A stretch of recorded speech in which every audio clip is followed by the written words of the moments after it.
Bonjour à tous. Donc bienvenue à ces AVP avant-première du numérique un peu particulière. Donc ce sont les 20e qu'on organise à l'incubateur Belle de Mai. C'est un événement qu'on organise annuellement. Donc on a choisi un thème qui est la Deep Tech. Nous avons quand même la chance d'être réunis. Je suis très heureuse ainsi de pouvoir représenter le président de la région Sud Provence-Alpes-Côte d'Azur, Renaud Muselier. Alors vous le savez, nous soutenons les créateurs d'entreprises innovantes car cela s'inscrit parfaitement dans la feuille de route de notre schéma du développement économique de l'innovation et de l'internationalisation qui repose sur trois axes majeurs qui sont d'accélérer la création d'entreprises, d'assurer la participation des entreprises sur notre territoire en faveur de l'innovation et enfin de soutenir la croissance des entreprises dans les filières stratégiques qui sont en lien avec nos opérations d'intérêt régional. Alors je vais revenir un peu sur le rôle de l'incubateur dont on a un peu entendu parler là, donc qui est d'accompagner des projets dans le domaine des technologies de l'information et de la communication. Donc pour ceux qui ne connaissent pas l'incubateur Belle de Mai, c'est notre rôle, c'est ce qu'on fait. On soutient les entrepreneurs, on les accompagne et on les finance vers la création d'entreprises. Donc on va vous présenter ce qu'est la Deep Tech, qui est un peu le sujet phare de notre après-midi. Alors la Deep Tech, je dirais, c'est quoi ? C'est quelque chose que vous allez voir qui est assez vieux. Donc du coup, aujourd'hui on reparle de Deep Tech, c'est un mot à la mode, plus facile que d'utiliser la version française technologie profonde. Mais en fait, pour l'incubateur Belle de Mai, ça fait bien longtemps qu'on parle de technologie de rupture. Si tu peux revenir un petit peu sur l'historique. Alors, avant de revenir sur l'historique, pour être très simple et très précis, on parle de technologie profonde, c'est le mot Deep Tech, c'est le mot-clé. Le point central, c'est vraiment des entreprises qui sont basées sur une technologie forte et qui répondent à un défi global.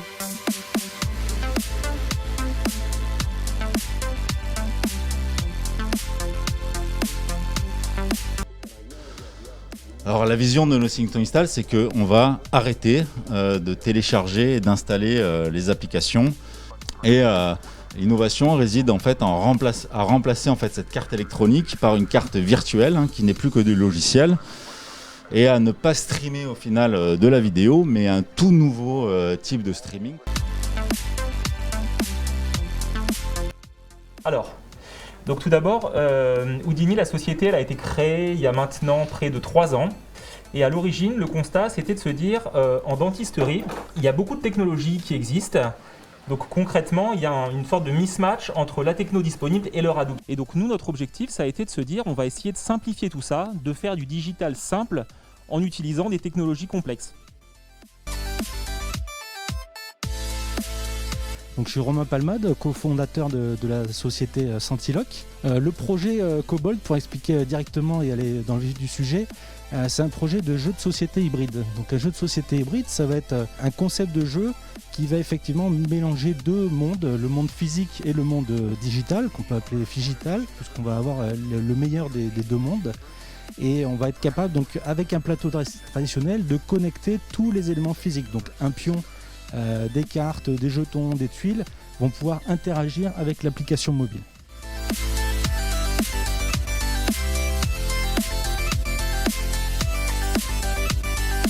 Pour faire simple, en quelques mots, Sportall est une plateforme OTT vidéo dédiée au sport et qui propose aux fans de trouver un grand nombre de sports.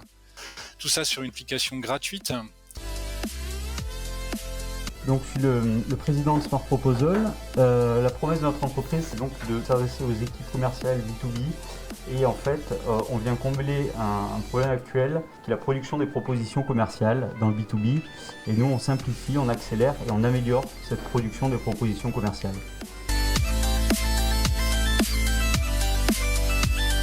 Le principe, c'est que c'est une application et notamment du live stream. Donc le principe de Hey, c'est d'être une plateforme qui vise à remettre de la valeur là où la musique en a perdu. Aujourd'hui, on regarde tous des vidéos, on regarde des concerts, on regarde énormément de contenu absolument gratuitement sur l'ensemble des réseaux sociaux. Et en réalité, tout ça ne permet pas aux artistes de vivre. Donc nous recherchons, nous, à remettre de la valeur. Alors Wedo Music, à l'origine c'est 2 personnes, hein, Pauline Couta et moi-même. On a fondé cette société, ce projet, en partant d'une problématique très simple en fait. La rééducation, quand ça dure longtemps, c'est vraiment difficile, c'est ennuyeux parfois. Et étant tous les 2 musiciens, on s'est dit, voilà, on va travailler avec la musique. Donc au final, on est arrivé à créer tout un ensemble d'interfaces musicales qui font du son, mais de manière simple. Et ces interfaces, elles vont servir tout simplement à exécuter des gestes de rééducation. Donc par exemple, je prends quelqu'un qui doit travailler le geste de la pince, comme ça. On a créé ce module, par exemple, qui permet de créer des sons tout simplement en les pressant. Bonsoir, bien, merci. Donc en fait, Rotor, c'est un copilote communautaire pour motards. On s'est rendu compte qu'il n'y avait pas vraiment de solution adaptée au plaisir de faire de la moto. Donc nous, en fait, on s'est dit on va proposer un objet connecté qui va être ergonomique et simple pour la moto. Donc là, je ne vais pas vous le montrer parce qu'on est en brevetage. Voilà. On a un problème au niveau des brevets, donc on ne peut pas trop faire de présentation visuelle. Mais en gros, on a un gros bouton qui permet de signaler une alerte, donc de partager avec la communauté. Et en retour, on a des flashs lumineux qui vont nous dire « Attention, tu passes sur une zone dangereuse ». Donc merci à tous, merci d'avoir écouté ce sujet donc avec cette première phase Deep Tech et puis je rends l'antenne comme on dit. Merci beaucoup, au revoir.